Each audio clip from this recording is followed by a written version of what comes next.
Hello all. ఈరోజు మనం modern Indian హిస్టరీలో నేషనల్ మూమెంట్ని డిస్కస్ చేయబోతున్నాం. దీంట్లో భాగంగా ఫస్ట్ ఎమర్జెన్స్ ఆఫ్ గాంధీ గురించి తెలుసుకుందాం. అంటే గాంధీ గారి యొక్క ఆవిర్భావం, నేషనల్ మూమెంట్లో గాంధీ గారి యొక్క ఆవిర్భావం తర్వాత ఏం జరిగిందనేది డిస్కషన్ చేద్దాం. అంటే గాంధీ గారిని మనం ఎందుకు డిస్కషన్ చేయాలంటే, మనకి సాధారణంగా స్వాతంత్ర్య పోరాటం, నేషనల్ మూమెంట్ అనగానే మనకి గుర్తుకొచ్చేది మొదటగా గాంధీజీ గారు. అందుకోసమే మనం గాంధీ గారి ఎంట్రన్స్ తర్వాత దీన్ని మనం ఒక మైల్ స్టోన్గా గుర్తుపెట్టుకుంటే, మనకి గాంధీ గారి కన్నా ముందు ఏం జరిగింది, గాంధీ గారి తర్వాత ఏం జరిగింది అనేది మనకి ఈజీగా గుర్తుండడానికి ఆస్కారం ఉంటుంది. అందుకోసమే ఈ చాప్టర్లో మనం మొదటిగానే గాంధీ గారి యొక్క పాత్రను తీసుకుందాం. దీని తర్వాతనే మనం మిగతా విషయాలు డిస్కషన్ చేస్తే మనకి ఖచ్చితంగా ఒక ఐడియా ఉంటుంది నేషనల్ మూమెంట్ మీద. ఎందుకంటే మనం నేషనల్ మూమెంట్ని ఎన్నిసార్లు చదివినా కానీ అది చాలా కన్ఫ్యూజన్గా ఉంటుంది. దీంట్లో వచ్చేటువంటి పాత్రలు కానీ, సందర్భాలు కానీ, లేక ప్రదేశాలు కానీ చాలా కన్ఫ్యూజన్గా ఉంటాయి అన్నమాట. అందుకోసం మనం ఒక స్ట్రాంగ్ ఐడెంటిఫికేషన్ చేయడం కోసం మనం ఇక్కడ మొదటగానే గాంధీ గారి యొక్క పాత్రని తీసుకుంటున్నాం. సో అలాగే దీంట్లో ఇక్కడ ఉన్నటువంటి వర్డ్స్ మీకు ఇంగ్లీష్లో రాయడం జరిగింది. ఎందుకంటే ఇది సివిల్స్ కోసం ప్రిపేర్ అయినటువంటి నోట్స్ అన్నమాట. సో దీనివల్ల రెండు ఉపయోగాలు ఉన్నాయి. ఒకటి ఏంటంటే, ఈ సబ్జెక్ట్ని మనం అనగా ఈ నోట్స్ని మనం ఇంగ్లీష్లో ప్రిపేర్ చేసాం. ఎందుకంటే ఇది సివిల్స్ స్టాండర్డ్లో ఉన్నటువంటి నోట్స్ అన్నమాట. ఇది మనకి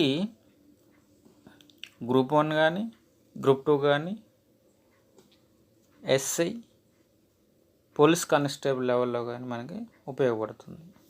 అలాగే ఎవరైతే ఐఏఎస్ అనగా సివిల్స్ని తెలుగు మీడియంలో చదువుతున్నారో వాళ్ళకు కూడా ఇది తెలుగులో ఎక్స్ప్లెయిన్ చేయటం అనేది చాలా ఈజీగా అర్థమవుతుంది.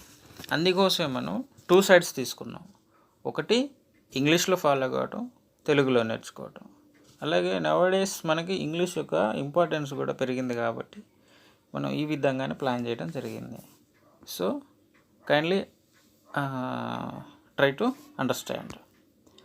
సో ఫస్ట్ మనం ఇందాక అనుకున్నట్టు గాంధీ గారు స్వతంత్ర పోరాటంలో రాకముందు ఏం చేశారు అని మనం చూసుకుంటే, ఆయన సౌత్ ఆఫ్రికాలో ఉన్నారు. మనకు తెలుసు, మనం గాంధీ గారి సినిమా చూసినట్టయితే ఆయన సౌత్ ఆఫ్రికాలో అక్కడ ఉన్నటువంటి లేబర్ రైట్స్ కోసం పోరాటం చేస్తారు. ఆ తర్వాత మనకి గాంధీ గారు ఇండియా వచ్చారు. అక్కడ పోరాటం చేసిన తర్వాత గాంధీ గారు ఇండియా వచ్చారు. సో ఇండియా వచ్చిన తర్వాత ఇక్కడ నా యొక్క మెయిన్ రిక్వెస్ట్ ఏంటంటే, మీరు డేట్స్ కానీ లేకపోతే ఇంకా వేరే విషయాలు కానీ అతిగా గుర్తుపెట్టుకోవడానికి ట్రై చేయమాకండి. ఈ స్టోరీని ఒక సీక్వెన్స్లో ఆర్డర్లో గుర్తుపెట్టుకోవడానికి ట్రై చేయండి, సరిపోద్ది. మీరు ఒకసారి లెసన్ చూసిన తర్వాత మళ్ళీ రెండోసారి మనం ఒక నోట్స్ తయారు చేసుకుంటే మనకి ఈజీగా గుర్తుపెట్టుకుంటాం. అందుకోసం నేను ఇంపార్టెంట్ సందర్భాలను మీకు డేట్స్ మెన్షన్ చేయడం జరిగింది. సో తర్వాత గాంధీ గారు ఇండియా వచ్చారు. ఇండియా వచ్చిన తర్వాత ఏం జరిగిందంటే, ఇండియా వచ్చిన తర్వాత గాంధీ గారు చంపారన్ సత్యాగ్రహంలో పాల్గొన్నారు. అది ఎప్పుడు 1917లో. చంపారన్ మనకు బీహార్లో ఉంటుంది, నార్త్ ఇండియాలో బీహార్లో ఉంటుంది. గుర్తుపెట్టుకోవచ్చు, ఈజీగానే ఉంటుంది. కాబట్టి రిమైనింగ్ వర్డ్స్ కొంచెం కన్ఫ్యూజన్గా ఉంటాయి మనకి, ఎక్కడ ఉంటాం అనేది. ఈ సత్యాగ్రహం తర్వాత కొన్ని వర్డ్స్ టర్మ్స్ వస్తూ ఉంటాయి. సత్యాగ్రహ అనేది మనకి చంపారన్లో జరిగింది 1917లో. మరి ఎలా వెళ్ళారు గాంధీ గారు అంటే, రాజ్ కుమార్ శుక్లా అనే అతని గాంధీ గారిని ఇన్వైట్ చేశారనమాట. అక్కడికి ఆహ్వానించారు. సార్ మీరు రావాలి, మీరు అక్కడ సౌత్ ఆఫ్రికాలో కూడా మంచి మంచి ఉద్యమాలు చేసి వచ్చారు, మీ యొక్క అనుభవం మాకు కావాలి, ఇక్కడ చంపారణ్లో ఒక రైతు పోరాటం జరుగుతుంది, దాని గురించి మీరు రావాలని చెప్పేసి ఈ రాజ్ కుమార్ శుక్లా గారు గాంధీ గారిని ఆహ్వానించారు. ఇక్కడ ఎందుకు ఏం జరుగుతుందంటే ఇక్కడ ఇండిగో రైతుల యొక్క ఎజిటేషన్ పోరాటం మనకు అక్కడ జరుగుతుంది, ధర్నా అనేది. అక్కడ గాంధీ గారు చేసిన మొదటి ఉద్యమం ఏందయ్యా అంటే సివిల్ డిజోబిడియన్స్, సహాయ నిరాకరణ అన్నమాట, సివిల్ డిజోబిడియన్స్. ఆ తర్వాత గాంధీ గారు అహ్మదాబాద్లో మిల్ వర్కర్స్ స్ట్రైక్లో పాల్గొన్నారు. గుర్తుపెట్టుకుందాం. ఇక్కడ ఇందాక నేను చెప్పినట్టు కన్ఫ్యూజన్స్ ఏర్పడతాయి మనకి. గాంధీ గారు ఫస్ట్ నిరాహార దీక్ష ఎక్కడ చేశారు? చంపారణ్లో చేశారా, అహ్మదాబాద్లో చేశారా, ఖేడాలో చేశారా? ఇది క్వశ్చన్ అనమాట. సో ఇప్పుడు మనకు కన్ఫ్యూజన్ ఏర్పడుద్ది. కాబట్టి మనం ఎక్కడ గుర్తుపెట్టుకోవాలంటే అహ్మదాబాద్ మిల్ వర్కర్స్ తోటి ఫస్ట్ హంగర్ స్ట్రైక్ చేశారు గాంధీ గారు. ఇది ఇంపార్టెంట్. తర్వాత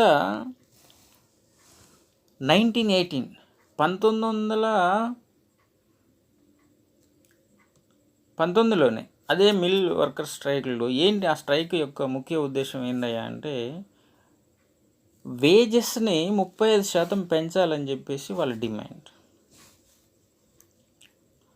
కానీ ఇక్కడ గవర్నమెంట్ ఎంత యాక్సెప్ట్ చేసింది? ఓన్లీ 20% యాక్సెప్ట్ చేసింది. అంటే వాళ్ళకి 100 రూపాయలు వేజెస్, 100 రూపాయలు ఇస్తున్నారు అనుకుంటే వాళ్ళకి 135 రూపాయలు ఇవ్వాలనేది ఆ హంగర్ స్ట్రైక్ యొక్క డిమాండ్ అనమాట. కానీ అక్కడ గవర్నమెంట్ ఎంత యాక్సెప్ట్ చేసింది? 20% యాక్సెప్ట్ చేసింది. ఇది గుర్తుపెట్టుకోవాలి. ఎక్కడేది? అహ్మదాబాద్లో. తర్వాత వచ్చేసి అదే 1919లో ఖేడాలో నాన్ కోఆపరేషన్ మూమెంట్. ఇది గాంధీ గారి యొక్క మొదటి నాన్ కోఆపరేషన్ మూమెంట్.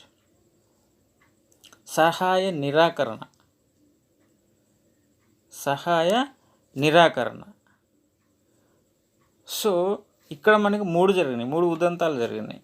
ఒకటి Champaran, civil obedience, Ahmedabad hunger strike, ఇక్కడ ఖేడాలో నాన్ కోఆపరేషన్ మూమెంట్. అంటే దీన్ని మనం ఎలా గుర్తుపెట్టుకోవాలి అంటే ఫస్ట్ సివిల్ ఒబీడియన్స్ చేశారు, తర్వాత హంగర్ అంటే ఆహారాన్ని బంద్ చేశారు, మూడోది తిరగబడ్డారనమాట. ఈ ఆర్డర్లో గుర్తుపెట్టుకుంటే మీకు ఈ ప్లేసెస్ మీరు ఎలాగైనా గుర్తుపెట్టుకోండి, ఒక కోడ్ రాసుకొని గుర్తుపెట్టుకోండి, లేదా సీక్వెన్స్లో అయినా రాసుకోండి. అంటే ఇక్కడ ఇంకొక రకం కూడా అడుగుతాడు, మనకి ఆర్డర్ కూడా ఇస్తాడు అనమాట. ఆర్డర్ ఎలా ఇస్తారంటే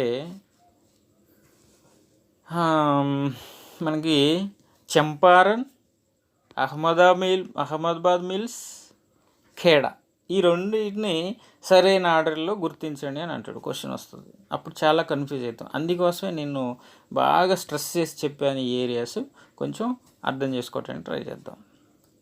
ఆ తర్వాత మనకి ఇంపార్టెంట్ ఏంది? ఈ 3 ఎగ్జిటేషన్స్ తర్వాత, ఈ 3 ఉద్యమాల తర్వాత మనకు ఉద్యమం తర్వాత జలియన్ వాలాబాగ్. ఇది చాలా ఇంపార్టెంట్ మనకి. ఎప్పుడు జరిగింది? మనకి ఏప్రిల్ 13, 1919. ఎవరి హయాంలో జరిగింది? General Dyer. ఇది గుర్తుపెట్టుకోవడం కాదు నేను చెప్పేది, ఇది మనకి 10th క్లాస్ లెవెల్లోనే గుర్తుంటుంది. General Dyer. కానీ ఇక్కడ ఇన్వాల్వ్ అయింది ఎవరు? అరెస్ట్ అయింది ఎవరు? ఇది ఇంపార్టెంట్. ఎవరు మనకి? కిచ్లు, సత్యపాల్. ఇది ఇంపార్టెంట్ అనమాట. అంటే మనం కాంపిటేటివ్ లెవెల్లో ప్రిపేర్ అయ్యేటప్పుడు ఈ 2 క్యారెక్టర్స్ చాలా ఇంపార్టెంట్. వీటినే మనల్ని అడుగుతారు. అరెస్ట్ చేసింది ఎవరిని? చాలామంది అనుకుంటారు మనకి ఇది జలియన్ వాలాబాగ్ ఉద్యమం అంటే మనకి భగత్ సింగ్ గుర్తుకొస్తారు జనరల్గా. కానీ భగత్ సింగ్ రాంగ్ అది. ఎందుకంటే భగత్ సింగ్ చాలా చిన్నవాడు, అప్పుడు చాలా చిన్నవాడు. యాక్చువల్గా భగత్ సింగ్ ఇన్స్పైర్ అయింది మనకి మన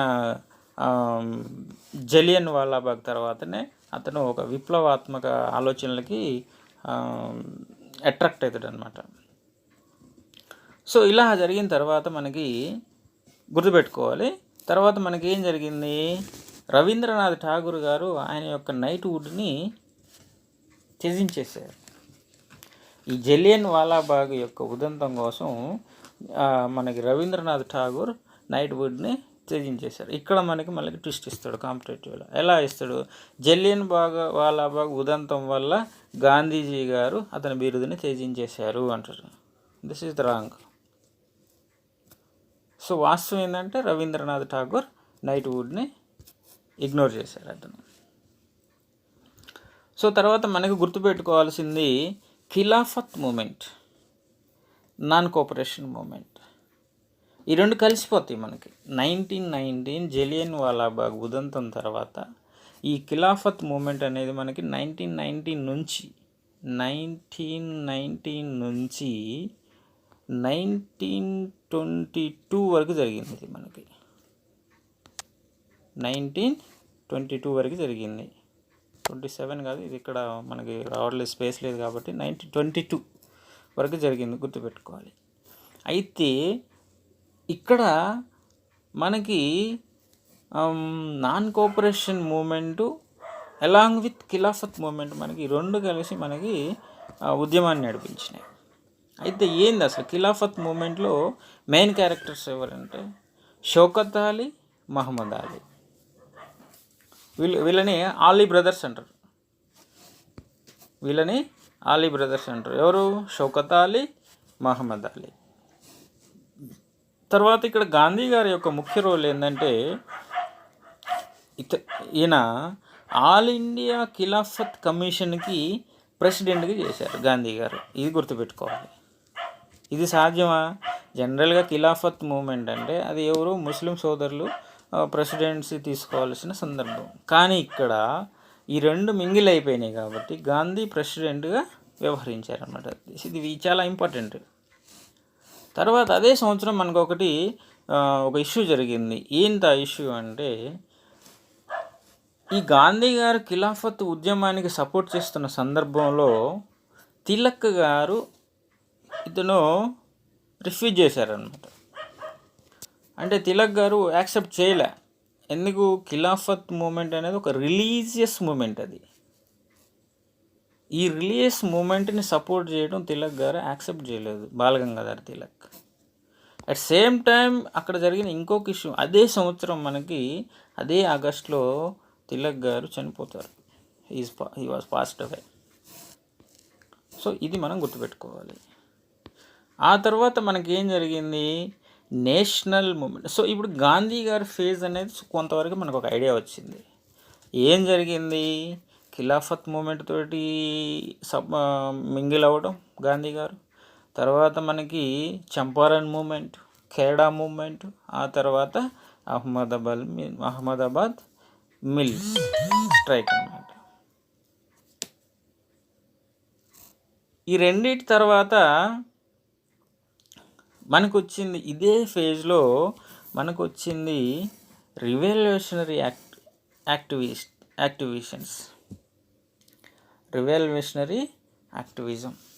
ఇది మనం స్టడీ చేయాలి. ఏంటి అసలు ఆ రివల్యూషనరీ యాక్టివిజం అనేది ఏంటనేది చూద్దాం. ఇక్కడ 1922లో గాంధీ గారు అరెస్ట్ చేయబడతారు. ఎప్పుడు? 6 సంవత్సరాల కోసం అరెస్ట్ చేయబడతారు గాంధీ గారు 1922లో. అట్ సేమ్ టైం అదే సంవత్సరం 1923లో ఎలక్షన్స్ వస్తాయి. తదుపరి సంవత్సరం అనగా 1924లో గాంధీ గారు రిలీజ్ చేయబడతారు. యాక్చువల్గా ఆయన ఎప్పుడు అరెస్ట్ చేయబడ్డారు? 1922లో అరెస్ట్ చేశారు. అంటే యాక్చువల్గా 6 ఇయర్స్ అంటే మనకి 1928లో రిలీజ్ చేయాలి. కానీ అప్పుడున్న రాజకీయ పరిస్థితుల అవసరానికి అనుగుణంగా 1924లో రిలీజ్ చేస్తారు గాంధీ గారిని. ఇక్కడ మనం ఇంకోటి గుర్తుపెట్టుకోవాల్సింది ఏంటంటే పూర్ణ స్వరాజ్. ఇది ఎక్కడ జరిగింది? లాహోర్లో జరిగింది పూర్ణ స్వరాజ్ తీర్మానం. సో ఇప్పుడు చూద్దాం, ఇది మనం గుర్తుపెట్టుకోవాల్సినటువంటి మెయిన్ ఏరియాస్ అన్నమాట. సో యాక్చువల్గా ఇప్పుడు మనం చెప్పాం, గాంధీ గారు వచ్చారు, అతన్ని అరెస్ట్ చేశారు, సో మళ్ళీ రిలీజ్ చేశారు అనేది ఒక ట్రాక్ అనేది నడుస్తుంది.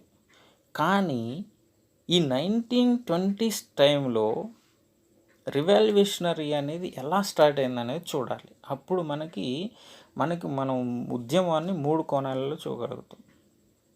భారత స్వాతంత్రం యొక్క పోరాటాన్ని 3 కోణాలలో చూడాలి. అందులో రెండో కోణమే మనకి ఈ యొక్క రివాల్యూషనరీ యాక్టివిస్ట్స్, అంటే స్ప్రెడ్ ఆఫ్ మార్క్సిజం, ఇది చూడాలి. ఇది చూద్దాం దేనికి పునాది, ఈ మార్క్సిజానికి పునాది ఎక్కడ పడ్డది అనేది చూస్తే 1917 అంటే 1917లో రష్యన్ రివల్యూషన్ జరిగింది మనకి. ఇది మన భారతదేశంలో కమ్యూనిజం పుట్టడానికి పునాది అన్నమాట. ఇది ఒక్కటి అర్థమైతే మనకి కమ్యూనిజం చాలా వరకు అర్థమైపోతుంది. అంటే వరల్డ్ హిస్టరీ చదివినప్పుడు మనకి అర్థమైంది, వరల్డ్ హిస్టరీలో వస్తుంది రష్యన్ రివల్యూషన్ అనేది. సో దాన్ని మనం ఇక్కడ కొంచెం తీసుకున్నాం. ఇక్కడ ఈ రష్యన్ రివల్యూషన్కి సపోర్ట్ చేసింది ఎవరంటే జవహర్ లాల్ నెహ్రూ, సుభాష్ చంద్రబోస్, వీళ్ళిద్దరు. యాక్చువల్గా బిఫోర్ మనకి గాంధీ గారితో కంటే ముందు కూడా జవహర్ లాల్ నెహ్రూకి, సుభాష్ చంద్రబోస్కి ఎక్కువ రిలేషన్ ఉండేది. తర్వాత ఏం జరిగింది, దాని ఉదంతం తర్వాత 1917 రష్యన్ విప్లవం తర్వాత 1920లో తాష్కెంట్లో, మన దేశంలో కాదు, ఫస్ట్ సిపిఐ పార్టీ పుట్టింది తాష్కెంట్లో పుట్టింది. ఇది ఇండియన్ సిపిఐ పార్టీ. ఎవరు, ఎంఎన్ రాయ్ ఆధ్వర్యంలో అక్కడ ఉద్భవించింది. దాని తర్వాత మనకి ఏం జరిగింది, 1924లో కాన్పూర్ కాన్స్పిరసీ, కాన్పూర్ ఉదంతం అంటారు దీన్ని. ఇది ఎవరికి రిలేటెడ్గా ఉంది, ఎస్ఏ డాంగ్, ఇతని మీద దాడి జరిగింది. ఇది గుర్తుపెట్టుకో, 1924లో కాన్పూర్ కాన్స్పిరసీ, ఎస్ఏ డాంగ్ మీద దాడి జరిగింది. ఎందుకు ఈ కాన్పూర్కి దానికి సంబంధం ఏంటి అంటే, ఈ సిపిఐ యొక్క యాక్టివిటీస్ మొత్తం కూడా మనకి కాన్పూర్ సరౌండింగ్లోనే నడుస్తూ ఉంటాయి. ఎందుకు, అక్కడే ఉద్భవించింది కాబట్టి. అదే తర్వాత మళ్ళీ 1925లో మనకి కాన్పూర్లో ఫామ్ అయిపోయింది సిపిఐ. ఫస్ట్ టైం ఇన్ ఇండియాలో మనకి సిపిఐ ఫామ్ అయిపోయింది. ఎప్పుడు బయట ఎప్పుడు తాష్కెంట్లో మనకి 1920లో ఫామ్ అయింది. 1925లో కాన్పూర్లో ఫామ్ అయింది. ఇది గుర్తుపెట్టుకోవాలి. తర్వాత మనకి 1929 మీరట్ కాన్స్పిరసీ ఇదేందో చూద్దాం ముందు. అసలు మీరట్ కాన్స్పిరసీ ఏందనేది 1928లో ఇక్కడ మనకు మళ్ళీ ఒకటి జరిగింది, బార్డోలి సత్యాగ్రహ అనేది ఒకటి జరిగింది. ఇక్కడ గాంధీ గారు ఇన్వాల్వ్ అవుతారు. దీన్ని ఎవరు నడిపించారు, వల్లభాయ్ పటేల్. గాంధీ గారికి, వల్లభాయ్ పటేల్ గారికి మనకి పరిచయం ఏర్పడ్డది కూడా ఈ మన బార్డోలి సత్యాగ్రహాలు. ఇదొకటి. సో దీని తర్వాత మనం స్టడీ చేయాల్సిన విషయాలు ట్రేడ్ యూనియన్స్ ఏంటి, అసలు ఆ ట్రేడ్ యూనియన్స్ ఏందనేది ఒకసారి ట్రై చేద్దాం. 1917లో మనకి తాష్కెంట్లో సిపిఐ పార్టీ ఉద్భవించిన తర్వాత 1920లో ఏఐటియుసి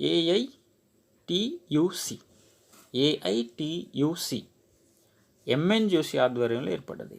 దీనికి ప్రెసిడెంట్ ఎవరు, ప్రెసిడెంటు లాలా లజపత్ రాయ్. మనం గుర్తుపెట్టుకోవాలి, లాలా లజపత్ రాయ్కి ఏఐటియుసికి ఉన్న అటువంటి సందర్భాన్ని మనం గుర్తుపెట్టుకోవాలి. ఈ ఏఐటియుసి ప్రజెంట్ ఎప్పుడో కూడా నడుస్తుంది. కానీ ఆ తర్వాత ఇది సిపిఐ పార్టీ టేకప్ చేసింది. ఇప్పుడు కూడా వాళ్ళ ఆధ్వర్యంలో నడుస్తుందని మనం చెప్పుకోవచ్చు.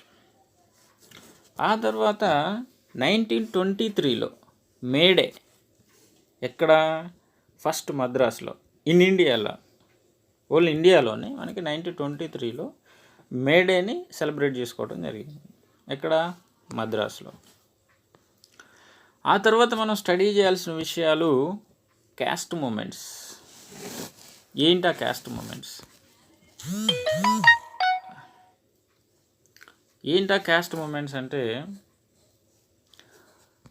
మద్రాసులో జస్టిస్ పార్టీ, మహారాష్ట్రలో భాస్కర్ పార్టీ, ఇక్కడ ఆర్ మిస్ అయింది, భాస్కర్ పార్టీ, పంజాబ్లో యూనియనిస్ట్ పార్టీ, కేరళలో కేఎన్ అయ్యప్పన్ పార్టీ.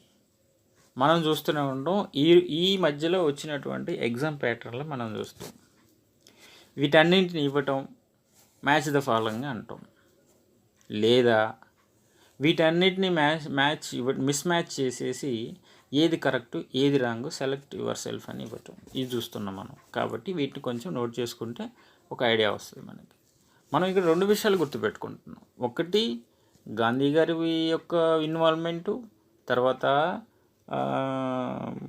కమ్యూనిస్టుల ఇన్వాల్వ్మెంటు, తర్వాత సోషలిస్టుల ఇన్వాల్వ్మెంట్. అంటే వీళ్ళు అన్నమాట, వాళ్ళకి సంబంధించినవి ఈ యొక్క పార్టీలు. ఆ తర్వాత మనం గుర్తుపెట్టుకోవాల్సింది కకోరి ఇన్సిడెంట్స్. కకోరి ఇన్సిడెంట్స్ ఎక్కడ ఉంది మనకి? ఇది కకోరి ఇన్సిడెంట్స్ నియర్ లక్నోలో ఉంటుంది కకోరి అనేది. తర్వాత రామ్ ప్రసాద్ బిస్మిల్లా భగత్ సింగ్. ఇక్కడ మనం భగత్ సింగ్ గుర్తుపెట్టుకోవాలి. సో అదే టైంలో మనకి 1924లో హిందుస్థాన్ రిపబ్లికన్ అసోసియేషన్ అనేది ఏర్పడ్డది. Hindustan Republican association. 1925లో మనకి కకోరి ట్రైన్ రాబరీ. ఇందాక చెప్పినట్టు ఇది నియర్ లక్నోలో ఉంటుంది. లక్నో అంటే మనం ఎట్లా సౌత్ ఇండియాలో, మనం నార్త్ ఇండియాలో మనం కనెక్ట్ చేసుకోవాలి.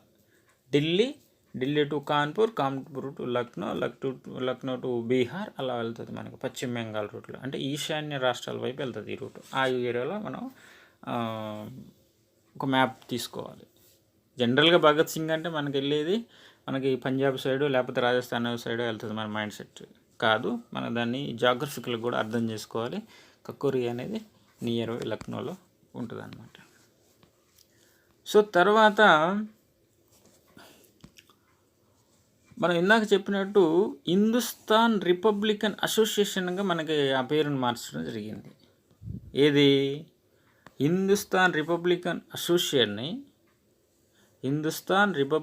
అసోసియేషన్ని మనం హిందుస్థాన్ రిపబ్లిక్ అసోసియేషన్గా మార్చడం జరిగింది 1928లో. సో తర్వాత మనకి 1928లో శాండర్స్ మర్డర్ జరుగుతుంది. ఇక్కడ లాహోర్లో సైమన్ కమిషన్ వస్తుంది మనకి. సైమన్ కమిషన్ వచ్చినప్పుడు ఈ శాండర్స్ మర్డర్ జరగడం జరిగింది. ఆ తర్వాత శాండర్స్ మర్డర్స్ తర్వాత 1929లో మనకి సెంట్రల్ లెజిస్లేటివ్ అసెంబ్లీలో అంటే పార్లమెంట్లో మనకి బాంబు వేస్తారు మన వాళ్ళు. ఎవరు? భగత్ సింగ్, బతుకేశ్వర్ దత్, జతిన్ దాస్. వీళ్ళు ముగ్గురు కూడా బాంబు త్రో చేస్తారు. ఇది ఈ పేర్లు గుర్తుపెట్టుకోవాలి. భగత్ సింగ్కి ఎవరు యాడ్గా ఉన్నారనేది. సో ఇది మనం గుర్తుపెట్టుకోవాల్సింది. దీని తర్వాత ఏం జరిగింది అనే విషయాలు తదుపరి క్లాస్లో చూద్దాం. సో ఇప్పటివరకైతే మనం గుర్తుపెట్టుకోవాల్సింది ఒకటి, గాంధీ యొక్క ఇన్వాల్వ్మెంటు, ఆ తర్వాత గాంధీ గారు పాల్గొన్నటువంటి ముఖ్య సంఘటనలు, తర్వాత మనకి కమ్యూనిస్ట్ పార్టీ యొక్క ఆవిర్భావం, వాళ్ళ యొక్క ఇంపాక్ట్ స్వతంత్ర పోరాటం మీద ఎలా ఉంది, తర్వాత సోషలిస్టుల అటువంటి వారి యొక్క ప్రభావం ఎలా ఉందనేది ఇప్పటివరకు చూసాం. సో తర్వాత మిగతా విషయాల్ని అలాగే ముందు విషయాలను కూడా ఒకసారి డిస్కషన్ చేద్దాం. సో దీంట్లో మనం ఇక్కడ ఒక మిస్టేక్ని నోట్ చేసుకోవడం జరిగింది. అదేంది, మనకి హిందుస్థాన్ సోషలిస్ట్ రిపబ్లిక్ పార్టీ అని మనం దీన్ని గుర్తించాలి. Sorry for the mistake. ఇది హిందుస్థాన్ రిపబ్లికన్ అసోసియేషన్ ఇది ఫస్ట్, కానీ రినేమ్డ్గా దీన్ని ఎలా రినేమ్ చేశారంటే హిందుస్థాన్ సోషలిస్ట్ రిపబ్లిక్ అసోసియేషన్. ఇక్కడ రాయటానికి కుదరట్లేదు, సరే రాయటానికి ట్రై చేస్తాను.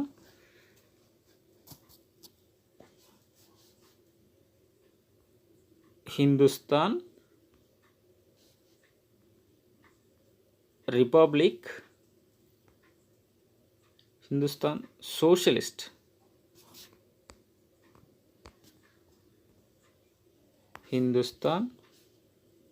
సోషలిస్ట్ రిపబ్లిక్ అసోసియేషన్గా మనం గుర్తుపెట్టుకోవాలి. ఓకే. సో తర్వాత మనకి మిగతా విషయాలు చర్చించవచ్చు. Okay, bye, thank you.